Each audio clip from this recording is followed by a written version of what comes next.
battendo per 2-0 la Turris di Mr. Villa. I corallini sono scesi al 21 settembre evitando di fare le barricate, costringendo invece in più di un'occasione Morciano ad essere protagonista. L'allenatore biancazzurro Pasquino dà subito fiducia al neoacquisto Valastro, che scende in campo sin dal primo minuto. Buona la prova del bomber siciliano, soprattutto negli scambi stretti, e ha mostrato già una buona intesa con il resto della squadra. Sugli scudi sicuramente Piero Caputo, autore di una prova maiuscola coronata da una rete realizzata dopo una fuga solitaria da oltre 50 metri, che ha vinto il confronto con l'altro numero 10 Francesco Della Monica, ex Empoli ma soprattutto scuola Juve. Ma veniamo alla cronaca.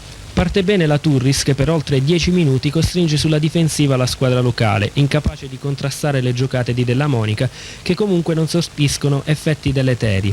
Superato questo primo sbandamento, i materani escono dal guscio e al primo serie a fondo costringono il portiere ospite Marchisio al 12° ad un vero e proprio miracolo, deviando sul fondo un calibratissimo colpo di testa del mediano Presta. Il gioco va avanti con continui capovolgimenti di fronte, tra due team che si affrontano senza timori reverenziali. Verso la mezz'ora il Matera spinge sull'acceleratore, schiacciando i campani nella propria area, e prima Satorini su calcio piazzato e poi Danza su colpo di testa fanno gridare al gol gli oltre 2000 tifosi presenti sugli spalti. Ma la Turris non ci sta e in piena fase di recupero l'ala sinistra Fida manca il gol. Inizia con lo stesso ritmo la ripresa e, al 6° minuto, su una palla persa a centrocampo, Fida si invola sulla sinistra, fornendo ad Acampora una ghiotta palla gol, che il centravanti ospite spreca facendosi parare il tiro da Morciano. Lo scampato pericolo mette le ali ai piedi dei materani, che con Bisci e Valastro sfiorano i pali della squadra torrese.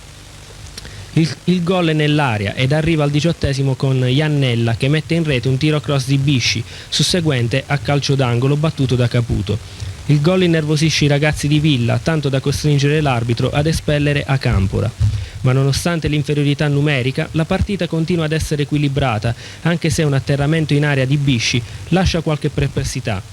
La Turris si lancia all'attacco ed ancora Morciano deve deviare sul fondo un pericolosissimo tiro di Iscaro e dal corner Gigliotti sulla linea salva il risultato.